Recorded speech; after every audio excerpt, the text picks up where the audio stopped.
Good morning everybody. Today we will discuss about a poem named Fable written by Ralph Waldo Emerson. Okay, let's start. About the author and the text. Ralph Waldo Emerson 1803 to 1882 অর্থাৎ তিনি জন্মগ্রহণ করেন 1803 খ্রিস্টাব্দে এবং তিনি মারা যান 1882 খ্রিস্টাব্দে। was an American essayist, lecturer and poet. তিনি ছিলেন একজন আমেরিকান প্রাবন্ধিক, লেকচারার অর্থাৎ অধ্যাপক and poet মানে একজন কবি। His famous poem include Conquered Heaven and Brahma এবং তার বিখ্যাত দুটি কবিতা এখানে উল্লেখ করা আছে যার নাম হচ্ছে Conquered Heaven and Brahma. Okay. Introduction to the text. The poem Fable was published in 1847 অর্থাৎ ফেবেল কবিতাটি 1847 খ্রিস্টাব্দে প্রথম প্রকাশিত হয়। The poem records a conversation between a squirrel and a mountain অর্থাৎ এই কবিতাটি একটি কাঠবিড়ালি ও একটি পাহাড়ের কথোপকথন নথিভুক্ত করে বা তুলে ধরে। The humorous conversation intends to tell that in this world every being, animal or inanimate অর্থাৎ কি না মজাদার এই কথোপকথন সবার সামনে এই বার্তা তুলে ধরে যে এই পৃথিবীতে প্রত্যেকটি সত্তা, জীব হোক বা জড়, কি বলছে have their individual reason for existence অর্থাৎ তাদের অস্তিত্বের পেছনে স্বতন্ত্র কারণ আছে। অর্থাৎ এখানে বলতে চাইছে যে in this world every being, living or non living, big or small, have their individual reason for existence. Okay, next fables. তো এই ফেবেল কবিতাটা পড়ার আগে আমরা জানবো what is a fable, fable কাকে বলে।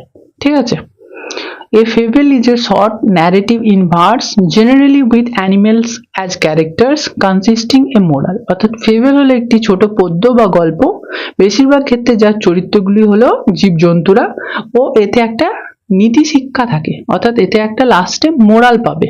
ওকে, The poem Fable is written in one stanza with 19 lines using mixed rhyme. Not all lines are rhyming.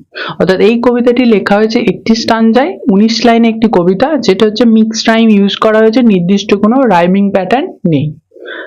এরপর র্যালফ ওয়াল্ডো এমারসন নিয়ে একটি ছোট্ট ইনফরমেশন জানবো আমরা। Ralph Waldo Emerson is renowned as a leading figure of the transcendentalist movement.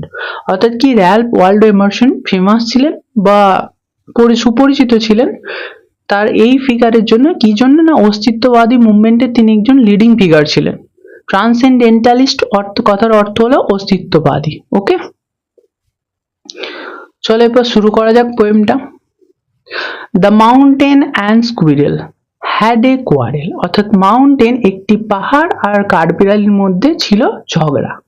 And farmer called the latter little prig. Farmer মানে প্রথম জন মানে mountain, letter মানে পরের জন অর্থাৎ স্কুইরেল। তাহলে ফার্মার ওখানে মাউন্টেন স্কুইরেলকে কি বলছিল না লিটিল প্রিগ অর্থাৎ ছোট্ট নীতিবার্গিস। অর্থাৎ প্রিগ কাকে বলে না যে তার ব্যবহারকে নৈতিকভাবে সঠিক মনে করে।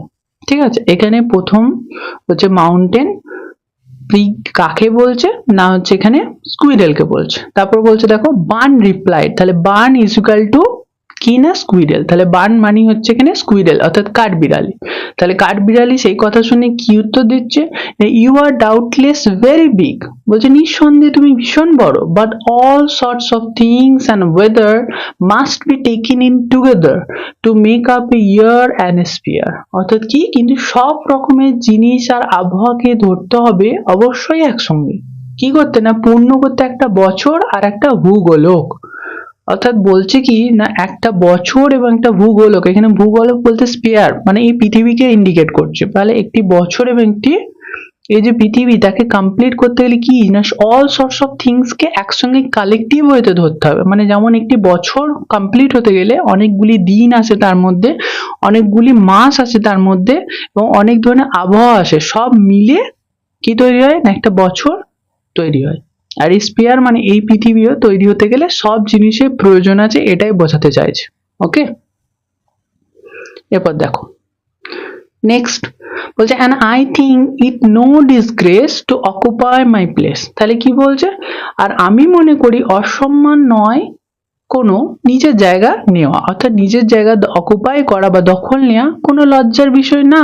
কে বলছে এটা?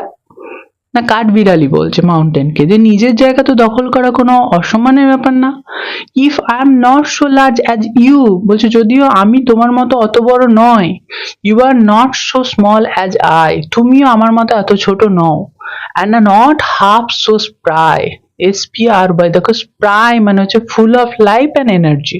তাহলে এখানে কি বলছে মাউন্টেনকে, স্কুইরেলটা, যে আমি তোমার মতো অত বড় নয়, তুমিও আমার মতো অত ছোট নয়, এবং তোমার মধ্যেও আমার মতো এত বেশি অ্যাজিলিটি নেই, বা আমার মতো এত এনার্জি নয়, আমার মতো এত এনার্জেটিক নয় তুমি, তার হাফ এনার্জেটিকও নয়। ঠিক আছে, নেক্সট বলছে I will not deny that you make a very pretty squirrel track, বলছে আমি এটা কখনোই ডিনাই করবো না বা প্রত্যাখ্যান করবো না যে তুমি খুব সুন্দর কি না হচ্ছে স্কুইরেলের ট্র্যাক বানাও। কাকে বলছে? এখানে মাউন্টেনকে বলছে। তাহলে মাউন্টেনের ওপরে কি থাকে বলতো? মাউন্টেনের আশেপাশে দেখবে জঙ্গল হয়, বেশিরভাগ ক্ষেত্রে জঙ্গল গাছপালা জন্মায়। তো তাই বলছে যে মাউন্টেনকে বলছে তুমি যে হচ্ছে এই জঙ্গলের মধ্যে দিয়ে বা তোমার মধ্যে দিয়ে হচ্ছে স্কুইরেলের ট্র্যাক বানাও, তার জন্য কি না তা আমি অ্যাপ্রিসিয়েট করি, মানে সেটাকে অ্যাপ্রিসিয়েট করে কে না স্কুইরেল। বলছে তাহলে দেখো কি বলছে, ট্যালেন্টস ডিফার, মানে কি প্রত্যেকজনের ট্যালেন্ট আলাদা, ডিফারেন্ট ডিফারেন্ট মানুষের different different talent, different different things এর ডিফারেন্ট ডিফারেন্ট ট্যালেন্ট। ঠিক আছে, ডিফারেন্ট অ্যানিমেলের ডিফারেন্ট ট্যালেন্ট। তাহলে এখানে কি বলছে, অল ইজ ওয়েল, মানে কি সবই ভালো, অ্যান্ড ওয়াইজলি পুট, মানে কি বুদ্ধিমানের মতো স্থাপিত। তার মানে কি যে প্রত্যেকটা প্রাণী ডিফারেন্ট ডিফারেন্ট ট্যালেন্ট আছে এবং তারা ডিফারেন্ট ডিফারেন্ট কাজ করতে পারে, সবাই সব কাজ করতে পারে না। এরই এক্সাম্পল দেখবে লাস্ট 2 লাইনে দিচ্ছে, আরো ভালো করে বুঝে যাবে। দেখো বলছে if I can not carry forest on my back, বলছে যেমন আমি কি না এই এত বড় জঙ্গলকে আমার পিঠে বহন করতে পারি না, ঠিক neither can you crack a nut, neither মানে সেই রকমই তুমিও এটা পারো না। কি পারো না? না can you crack a nut, মানে তুমিও সেরকম একটি বাদাম ভাঙতে পারো না। তাহলে দেখো এরপর দেখো 3টে লাইন একসঙ্গে পড়লে আমরা মানেটা বুঝতে পারবো যে talent differs, all is well and wisely put. ঠিক আছে, মানে কি সব প্রাণীর এবং সব বস্তুর এবং সব অ্যানিমেলের কি ট্যালেন্ট আলাদা আলাদা হয়, এবং কি বলছে সবাই ভালো এবং সবকিছুই বুদ্ধিমানের সঙ্গে স্থাপিত আছে। ওকে, যেমন ধরো আমি হচ্ছে এত বড় জঙ্গলকে আমার পিঠের ওপর নিয়ে যেতে পারি না বা বহন করতে পারি না, ঠিক সেই রকমই তুমি কিনা মাউন্টেন, সেরকম তুমিও আমার মতো কি না একটা বাদাম ভাঙতেও পারো না। ওকে, তাহলে এর দ্বারা যে থিমটা ছিল সেটা আমরা মোরালটা পেলাম। কি রকম পেলাম? না দেখো in this world every being, ঠিক আছে, লিভিং আর নন লিভিং, তাহলে প্রত্যেকটা বিং মানে যেটা লিভিং হোক বা নন লিভিং হোক, সেটা বিগ হোক আর স্মল হোক, have their individual reason for existence. ঠিক আছে, তাহলে কি তাদের অস্তিত্বের নির্দিষ্ট কারণ আছে। ওকে, এটাই আমরা বুঝলাম। Thank you so much for watching the video. Okay.